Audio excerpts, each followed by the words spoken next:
diferente. Un retraso. Si tú transmites 4 informaciones por los 4 pares, tienen que llegar las 4 al final de la misma, pero no de una manera no sincronizada. Todo eso provoca errores en las transmisiones y cosas que nos afectan, a vosotros en los proyectos. Pérdida de retardo. Para el 10G es fundamental lo que se le conoce como Alien Crosstalk. Todo lo mismo te suena de algo del proyecto este que estábamos hablando antes. ¿Qué significa? Esto es un mazo de 6 cables que van por el edificio.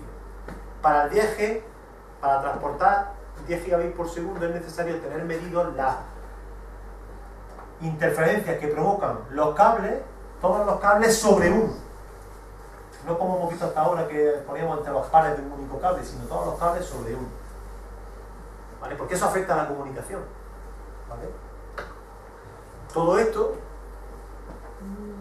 se resuelve fácil porque alguien diseña, ya lo hemos dicho antes, diseña el proyecto, tiene en cuenta la información de arquitectura, del usuario final, de legislación, de presupuesto, etc. Genera un proyecto, tiene un diseño, se implanta, se pone en uso, pues antes de decir ya he acabado, hay que pasar una certificación. Una certificación, un equipamiento dedicado a ello, que todos estos parámetros físicos que he descrito muy rápidamente, los recoge y que genera una certificación par, hilo a hilo en todo el proyecto del edificio. ¿Vale? Entonces, por ejemplo, esta es una captura que se corresponde con la identificación de cable R113, pues habrá seguido una nomenclatura para identificarlo. Y en este caso, pues pasa. ¿Vale? Esta es la prueba de ese cable de un único pasa. Aquí están todos los parámetros que he ido muy rápido, con las medidas, con el valor principal y si lo pasa o no lo pasa. Aquí esto yo lo puedo interpretar porque el límite para cada uno de esos parámetros es este. Todo se encuentra por encima, por lo tanto bien, pero podría no pasar. Y si no pasa, ¿qué pasa? Hay que, en función de lo que no pase, ver por qué no pasa. Va a ser problema de crimpado, problema de corto en medio, o problemas de estas interferencias que se dan en el extremo origen y en el extremo destino, de unos pares con otros, de muchos pares en uno. ¿Vale? Porque al final lo que tenemos instalado en nuestras instalaciones, esto sí lo puede hacer perfectamente, como es lógico. Canalizaciones, edificios, tal, cableado que llega, ¿no? Sectorizado. Pues bueno, cada uno hay que comprobar para transmisiones de alta velocidad las interferencias que provocan varios cables sobre uno. Es bastante sofisticado, pero si la pasa, perfecto, tu instalación está certificada para que admita estos 10G.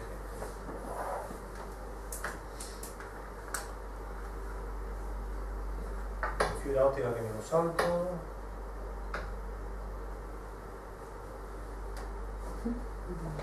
Se ha cansado. No he avisado. Lo tengo por aquí previsto. Si hubiese avisado.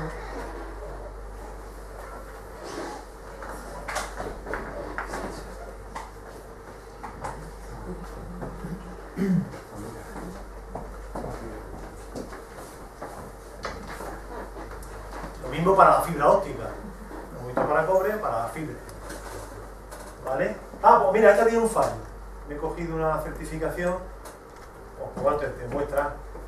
Existe un fallo, esto te va a gustar a ti, existe un fallo que no, a los 177.3 metros.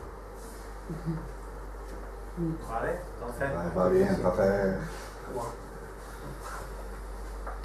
Tiene su... Y ese fallo pues consiste, bueno, tú ya alguien lo interpreta y llega a la conclusión y lo resuelve y nos da el servicio, salvo que tengamos que desmontar medio edificio. Eso o sea, esa comprobación se realiza tanto en cobre como en fibra óptica. En todos los medios físicos de transmisión. ¿Y eso con un osciloscopio o qué es eso? Eso es un certificador de cableado estructurado. ¿Que calcula la distancia? No. Bueno, distancia es un parámetro. He pasado de largo por los 10 o 12 parámetros que hay que buscar por cable, o de cobre o de fibra. Pero bueno, te calcula a lo mejor más o menos el punto donde está el fallo dentro de ese cable, ¿no? Si tiene que ver con un corto, sí. porque hombre, tiene un componente de reflectometría. Pero si es un problema de interferencia de unos pares en otros, es un problema del enlace completo. Del enlace completo.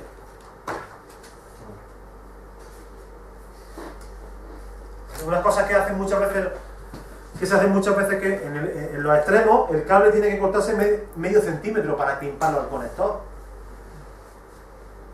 Cuando me toca ahí a mí hacer de auditor de esto y voy a un edificio, pues me gusta echarme el destornillador encima y digo, venga, mira, esta la voy a desmontar, ya desmonto yo.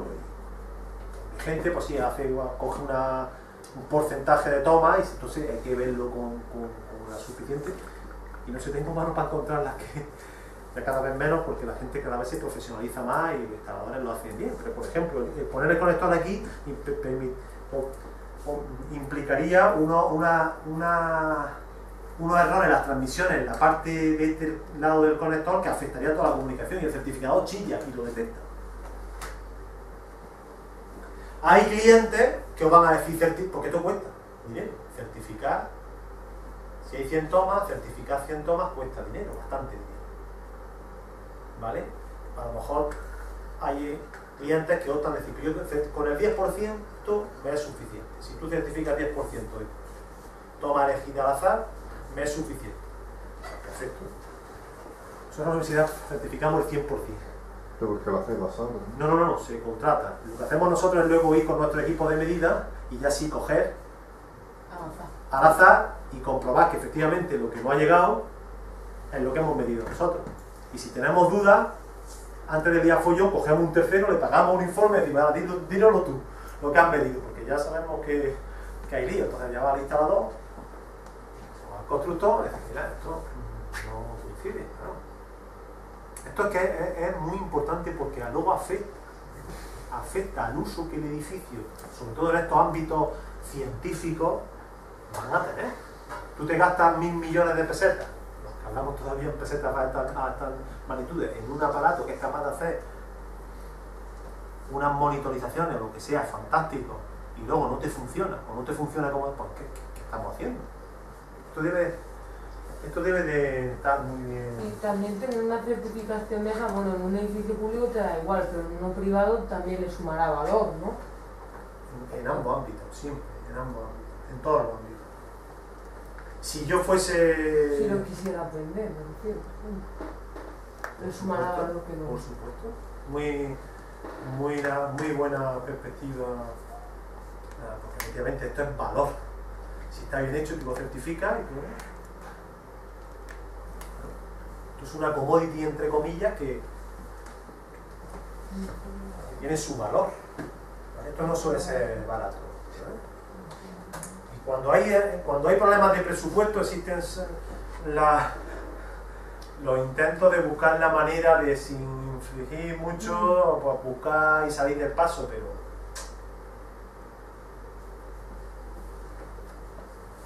desde luego, hombre, esto, si se conoce, se persiga a nivel que sea, de que se haga bien. Si no, ante el desconocimiento, pues te tienes que dejar asesorar, y eso es lo malo muchas veces. Que te dejas asesorar, si has dado un buen asesoramiento, perfecto, pero si no es bueno... ¿Y en las bandejas también tenéis problemas? Yo es que eso no he visto, pero como en edificios he visto problemas de roedores por los cableados. ¿Se puede dar? Pregunto, no sé. Sí, se puede dar, pero en los edificios nunca hemos tenido fuerte en las canalizaciones. Canalizaciones sí, pero nunca, no hemos tenido nunca... Yo he visto edificios en los techos que van, porque hay halógenos y ahí se los comen. Muchas veces te encuentras el ratón que ha mordido el cable y te lo encuentras ahí. No, pero dentro del edificio no, probablemente por estas protecciones antirroedores. En los de fibra, los de cobre no tienen protecciones.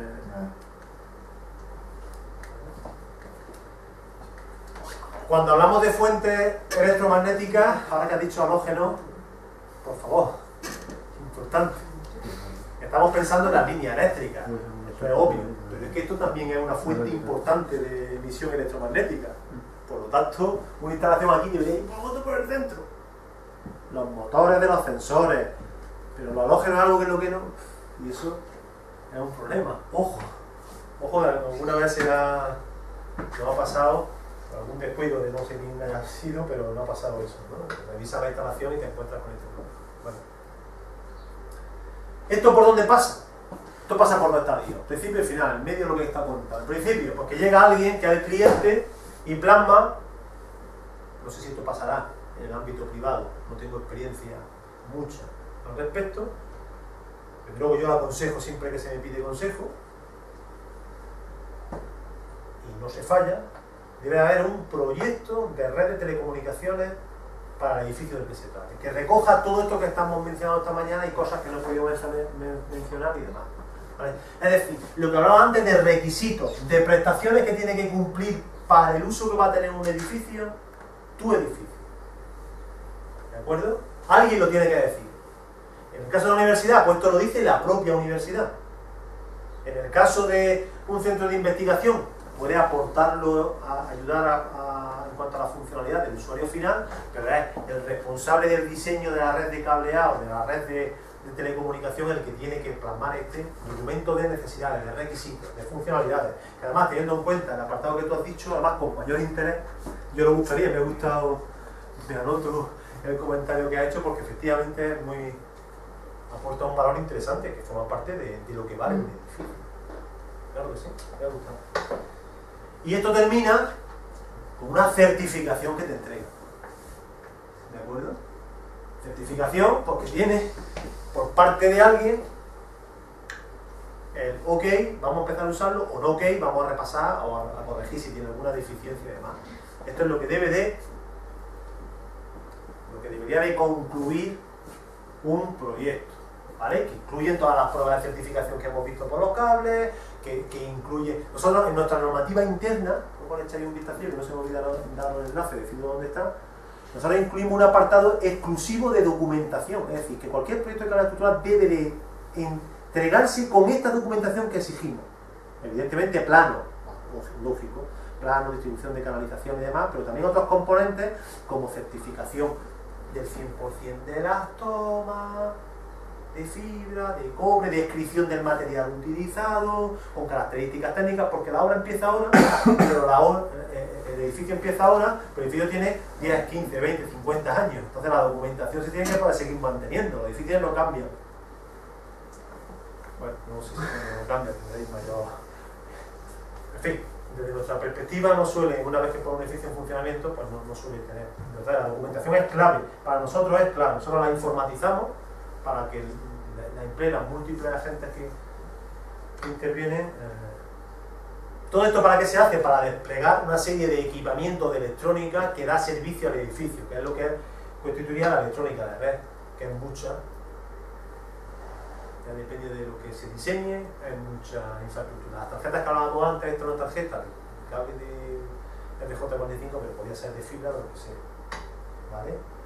Router, como que pudiéramos tener en casa, la distribución de la electrónica va en los distintos armarios del CPD, ¿vale? Todo esto pues se acompaña con sistemas que una vez que están en explotación, los ingenieros responsables del mantenimiento de la red permiten tener un control global de todas las redes de telecomunicación, como sería lo que quiere representar la imagen que veis aquí, en donde el administrador de la red está viendo exactamente lo que tienen todos los armarios y puede hacer un mantenimiento en remoto dentro del edificio o a distancia.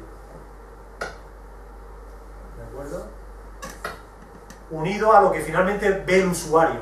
Lo que acabo de mencionar no lo ve el usuario, aunque el usuario es el que lo usa. Lo que el usuario ve es esto. Todos los dispositivos, servidores o clientes que están desplegando tu edificio para dar el servicio para el que ha sido gestado, ¿no? Pues desde un teléfono hasta un ordenador o un proyector o un equipo de resonancia o servidores que analizan imágenes, recogen radiografía o lo que quiera que sea, ¿vale? De uso general o de uso específico, ¿vale? Y todas estas infraestructuras son de aplicación a todos estos elementos que estamos describiendo, ¿de acuerdo? Luego hay un último componente que es el componente lógico, y el componente lógico pues son las aplicaciones. Esto ya, digamos, a vuestro nivel, digamos, ya el usuario, incluso el mío, el usuario usa pues, las aplicaciones que hacen porque sea capaz de interpretar que una molécula ha hecho, pero yo no tengo ni idea, o lo que cada uno tenga bien, ¿vale? Esto requiere espacios físicos, con los requisitos que he venido describiendo. La red de canalización interior. Red de canalización exterior si la hubiere, si fuese necesaria. Los cuartos técnicos de gestión de red, si es que el edificio no es muy grande y requiere un punto central en donde se ubica el equipamiento que he estado describiendo, tanto de electrónica de red, infraestructura pasiva, elementos físicos, servidores, etc. Y si la envergadura del edificio así lo aconseja, es necesario hacer una previsión y una instalación de lo que se denomina un centro de proceso de datos. ¿Qué es un centro de proceso de datos? Bueno, un centro de proceso de datos, que es el apartado este último que voy a cubrir, más rápido si cabe. Comentaré todos estos apartados o directamente sobre un centro de proceso de datos. Bueno, como podéis imaginar, un CDD, un data center, como un espacio físico que contempla el alojamiento de todos los dispositivos electrónicos que requiere el edificio o la compañía, depende del sentido final que tenga, que alberga los armarios de la red de telecomunicación, de los servidores, todos los elementos que hemos visto antes, que contempla respaldo de energía, aire acondicionado, sistema de climatización, aplicaciones de seguridad, una serie de logística asociada y, si es necesario, una sala específica de operación de todos esos elementos. ¿De acuerdo? Este sería un ejemplo de un centro de proceso de datos bastante voluminoso. Un centro de proceso de datos puede ser con esta envergadura o bastante más pequeño. ¿Vale? Siempre se cumplen los mismos requisitos de los data centers que tienen que cumplir. Protección de los datos y compilación de los datos de la compañía. Almacenamiento, procesamiento, intercambio de toda la información digital. ¿Vale?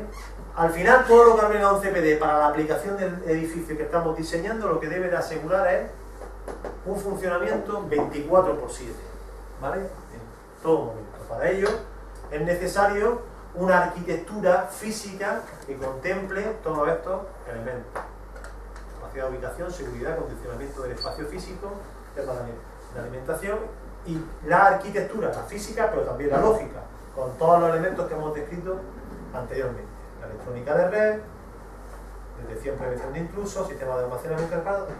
Esto es más, digamos, la arquitectura lógica asociada a un CPD, algo que, digamos, desde el punto de vista de vuestra arquitectura no intervenía, aunque hay componentes que se ven afectados en el proyecto de arquitectura, más relacionados con los aspectos físicos. ¿Vale? Entonces, por ejemplo, en este CPD, en este tipo de CPD, pues hay unas zonas de armarios de servidores, armarios para conexiones. Y para el caso del acondicionamiento térmico de estas salas que generan mucho calor y que hay que evacuar, pues en concreto en esta imagen aparece un sistema de acondicionamiento por falso suelo registrable que determina una zona de pasillos fríos por donde sale el aire y pasillos calientes a la espalda de los pasillos fríos por donde, ahora hay una imagen que lo demuestra mejor, por donde sale el aire caliente y el sistema de acondicionamiento térmico lo recoge. Sería el ejemplo de esta arquitectura. Hay varias, ¿vale? Filas de rack, lo pongo aquí para que lo veáis, filas de rack, que son estos rojos, falso suelo, pasillos fríos. Los sistemas de acondicionamiento térmico inyectan en el falso suelo el aire acondicionado, sale por las rejillas de los pasillos fríos, delante de los armarios. Los sistemas que hay dentro del armario, los sistemas de ventilación, chupan el aire frío, refrigeran las máquinas y lo devuelven al pasillo caliente. Aire caliente que ha recogido por los sistemas de acondicionamiento térmico y se cierra, se inicia el circuito.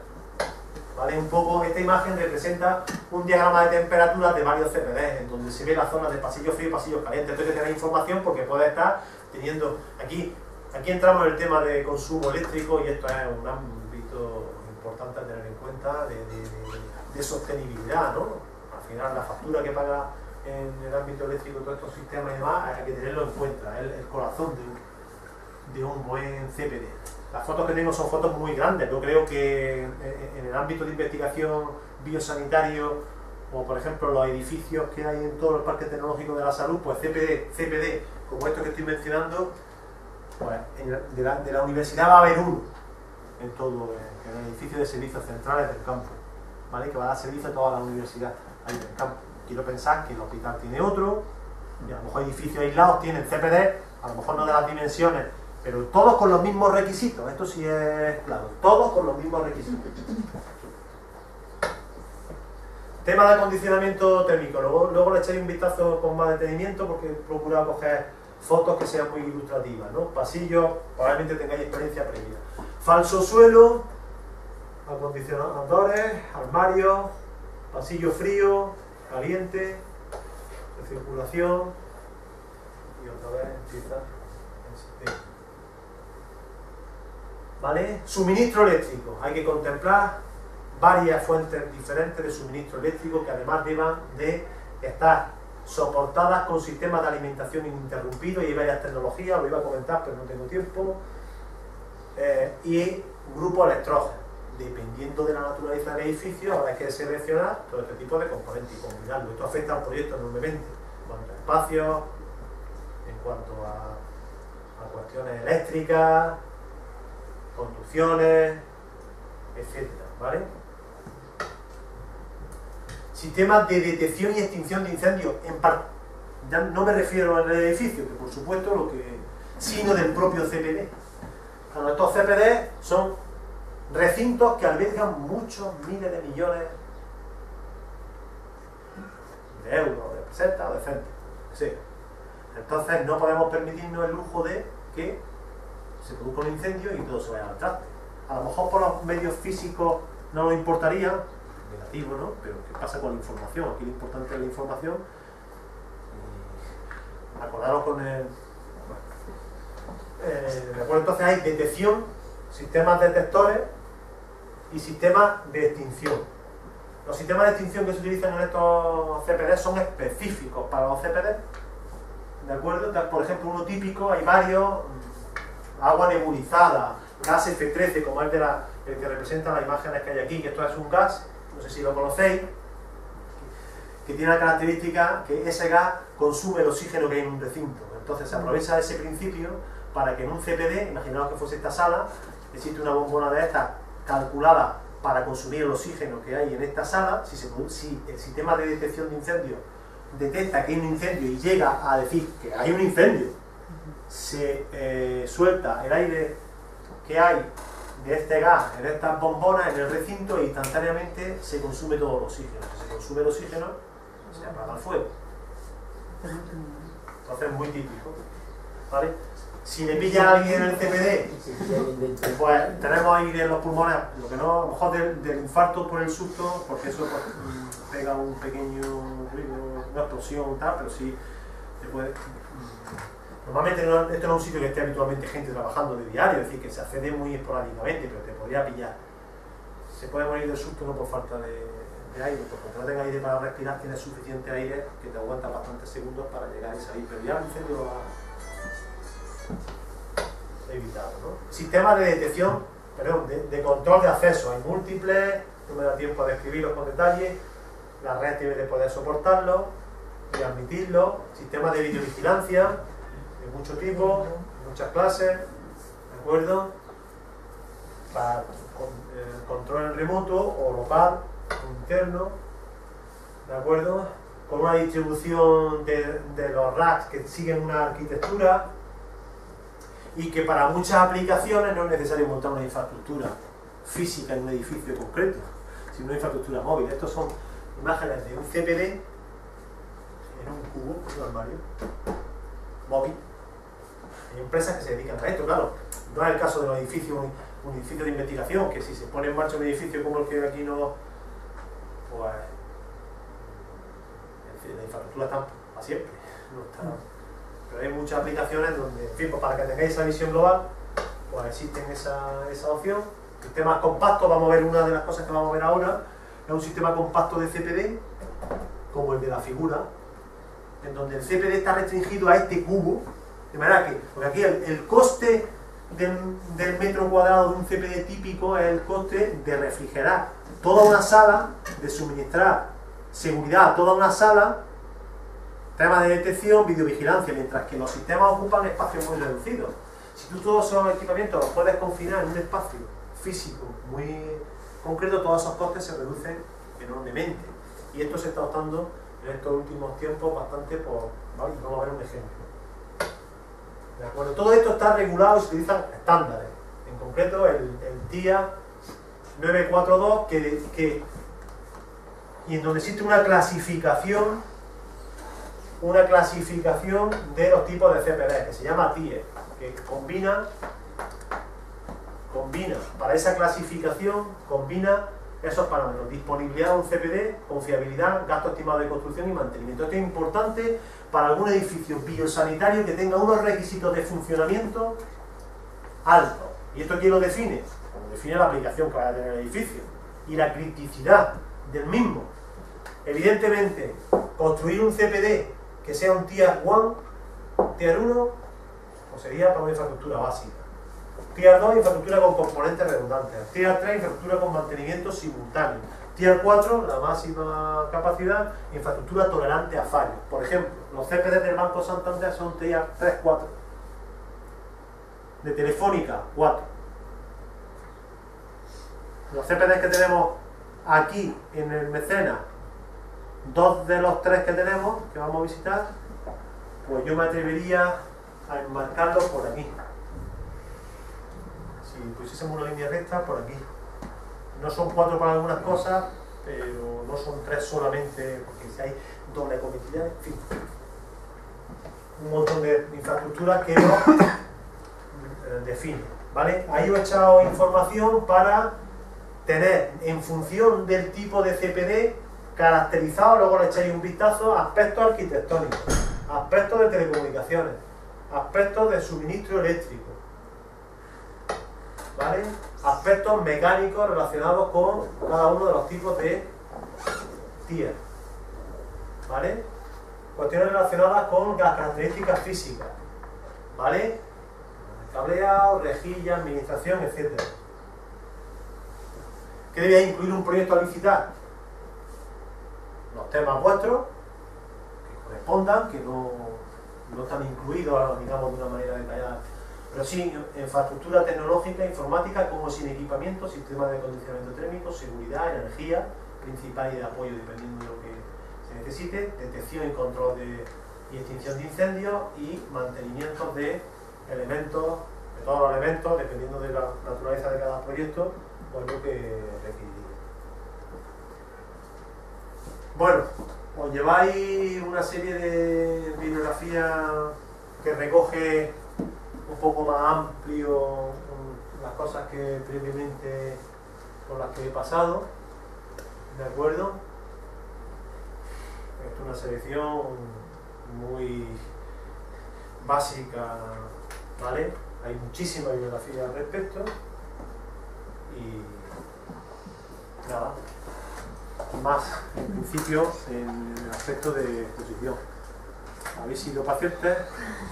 ¿Alguna preguntilla? ¿Alguna...? Yo sí tengo una. Vamos, desde mi conocimiento, vamos, la normativa de la que disponemos a la hora de establecer las dimensiones de un recinto de instalaciones, pues va en función, vamos, que yo conozca del número de pago. De pago, punto de acceso al usuario, entendiendo eso como una vivienda, ¿no? La cual dispone pues, de cada uno de los servicios DSL, RSI, TLCA o TDT. Entonces, en función de eso, tú estableces unas dimensiones. Pero, por ejemplo, para estos edificios que son más específicos, en los que a lo mejor tienes a lo mejor un PAU o dos, si tienes uso subsidiario, pero que luego tienes otra serie de aplicaciones o otra serie de dispositivos que son complejos y que van a tener, o no sé, una serie de caracterizaciones que necesitan un espacio específico, eso nosotros dónde podemos atenernos o a qué nos tenemos que referir a la hora de dimensionar eso. Proyecto de ingeniería de red. O sea, no me lo tiene que decir. Ah, tienes que hacerlo antes de diseñar el espacio. Si no nos queremos equivocar, y hay bastantes riesgos de equivocarnos, mi experiencia, se lo comentaba al principio de la charla, mientras comenzaba la clase a Miguel. Si no hay un... Vamos a ver. El éxito que tenemos en la universidad, en edificios de esta característica, en cuanto al mejor uso, las mejores instalaciones y demás, es más óptimo mejor y demás, cuanto más en las fases tempranas de desarrollo del proyecto ha habido comunicación, arquitecto de red, arquitecto constructivo. Clavado, siempre. Y habla la voz de la experiencia personal que yo tengo, que son de muchos años aquí. Entonces, lo suyo sería que quien va a hacer el proyecto, quien tenga opinión autorizada, haga el cálculo de lo que necesita. Hemos pasado por todo muy rápido y quizás a lo mejor tenéis muchas nebulosas, luego cuando tenéis la transparencia, le echéis un vistazo más detenido, probablemente amorticéis parte de las cosas que muy rápidamente hemos ido viendo y demás, y podáis ponerlo en valor, los conceptos, y unir conceptos. Pero hay que hacer un estudio de cuántas U's de cableado, de fibra, de cobre, de electrónica de red, de sistema de extinción, detección de incendios, suministro eléctrico doble, simple, para al final decir, me hacen falta 3 armarios. ¿Qué van a llevar esos armarios? ¿Electrónica de red? ¿De qué tipo? ¿De servidores? ¿De electrónica de red como electrónica de red? Porque los fondos, por ejemplo, son distintos. Entonces, en lugar de ser los armarios de 80 de fondo, son de 1 metro. Nosotros en la universidad exigimos 1 metro por al menos 2 costados de espacio libre de los CPD.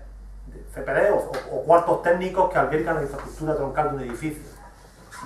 Entonces, lo aconsejable sería hacer el cálculo, lo haga quien lo haga, ¿vale? Lo que pasa es que el ingeniero informático de Teleco, de industrial, que haga el diseño, el que es el responsable del diseño, va a tener en cuenta todos los factores que hay que tener en cuenta para al final decir, me hacen falta 3 armarios. 3 armarios son 80, 1,60, 3,20. 3,20 más 1 metro, 4,20 más otro metro, 5,20. 1 metro por delante o 1 metro por detrás. Si es de 80, 2,80 por 5,20.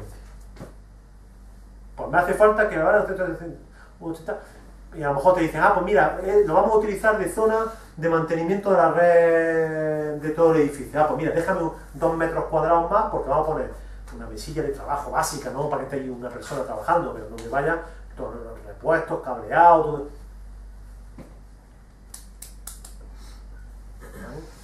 O sea que cada armario, digamos, dispone, aunque tú pusieras solo un armario en todo el proyecto, dispondrías de una mini habitación, digamos. O sea que no podrías coger y colocarlo en un pasillo ahí. Se podría colocar en un pasillo, Si lo colocas en un pasillo, pues hay que, con independencia de las cuestiones a tener en cuenta del paso.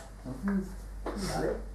Que supongo, esto yo, pues bueno, me he encontrado que supongo que siempre pues, se preocupa, no podemos porque ya no cumplimos los metros y esto, no, la puerta ve para afuera, ve para adentro, esto me suena, yo de esto no entiendo absolutamente nada, pero me suena de escucharlo, pero se podría poner en un pasillo, si en un hall.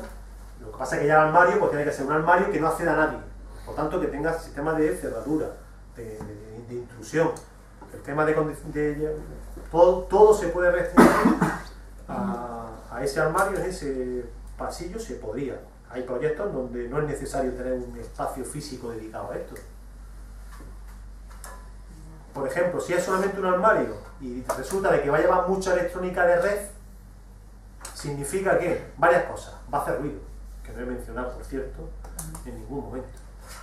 ¿Qué significa que hace ruido? Pues que como haya alguien cerca viviendo me refiero a la consejería de un edificio universitario o de mantenimiento de tal, pues a los 3 meses tenemos un problema en el juzgado porque, con razón, pues porque está soportando unos niveles que lo están volviendo loco a la persona porque eso genera bastante ruido. Hay que saber si va a ir mucha electrónica o no, y luego, si va mucha electrónica, pues eso disipa mucho calor, hay que refrigerarlo. Luego ya el sistema, el armario tiene que estar preparado para acondicionamiento térmico. Ambas cosas tienen su solución desde el punto de vista de la ingeniería. Ruido, pues le pones 3 capas y ya te busca la vida. No hemos tenido un problema de ruido en un edificio, hemos tenido que recurrir a una mini habitación que no es más que un platú para ya. A ver si hay que tener en cuenta eso. Bueno, Antonio, ha sido una clase intensa. Intensa, que habéis soportado muy bien, pero muy necesaria. sin duda muy necesaria, porque es que hasta que no estamos encima de un edificio, construir un edificio, no nos damos cuenta muchas veces de la importancia que tienen las redes de telecomunicación. Y evitar lo que has comentado, que las decisiones o los problemas no se solucionen a posteriori, sino que se prevean desde el diseño. Hablar es fundamental. no hace daño. Los arquitectos somos un poco remisos a considerar aspectos que no será por la formación, será por la mentalidad, aspectos que ¿Te doy mi opinión personal de por qué ocurre eso? No creo que sea por esos motivos, sino porque si no se identifican las voces autorizadas en cada campo, al final te encuentras, como yo veo que os encontráis en muchas, soportando, con todo el cariño hacia compañeros de la universidad, los mínimos detalles de 50 personas que son, y es imposible hacer un proyecto, nos pasa a nosotros también en nuestro ámbito.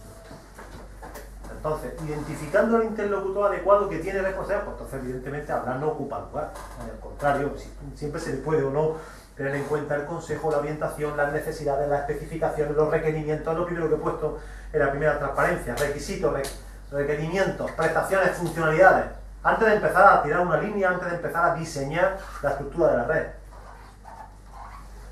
Es lo primero. ¿Vale? Y luego ya pues a jugar parte por todas las fases de un proyecto de su principio a fin. Creo que suma y los proyectos salen mucho más finos y muchísimo más próximos al 100% del éxito del proyecto. Nada es perfecto y en todos los campos, pues, pero en la medida de que haya cosas que sean muy obvias, que se puedan evitar, mi experiencia personal es que, lo que he dicho, hablando, y además la tengo bien, te lo he dicho y te lo he reconocido, en el caso que nos ha unido en el tema de y, francamente es una ventaja para el cliente, para el usuario final, para el arquitecto, para el instalador, y eso no quita que las obras no sean súper perfectas y no se las discutido otras veces en cualquier tema, eso pasa siempre y tal, pero al final es por uso que me interesa. Es así, en efecto. Bueno, pues Antonio, muchísimas gracias. Pues nada, gracias a vosotros. No hemos acabado todavía.